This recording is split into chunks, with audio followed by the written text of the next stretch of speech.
आपण सुनिया जाउछंती the story of Shri Krishna's heart and lord Jagannath.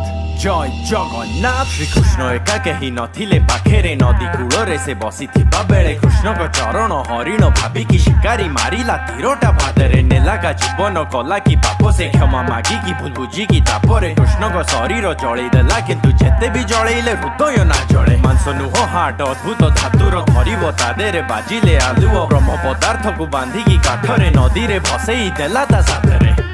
Puri रजा बड़ भक्त ब्रह्म पदार्थ विषय जानिले से स्वप्न रे चाहिए हृदय द्वारा गढ़िबे से मूर्ति पर कहीं भी कारीगर करि पारिले सृष्टि तो विश्वकर्मा आसी राजा को कहिले कि 21 दिन पाई एकुटिया काम करिवे आहार पानी भी नाही मूर्ति सब गढ़िबे पर 14 दिन रे महारानी पूरा डरिले आउ खोली देले से कपाट विश्वकर्मा नथिले मूर्ति समाप्त ब्रह्म पदार्थ ता भितरे नथिला गोड़ हाथ आ प्रतिबार वर्ष चेंज हुए मूर्ति काठ।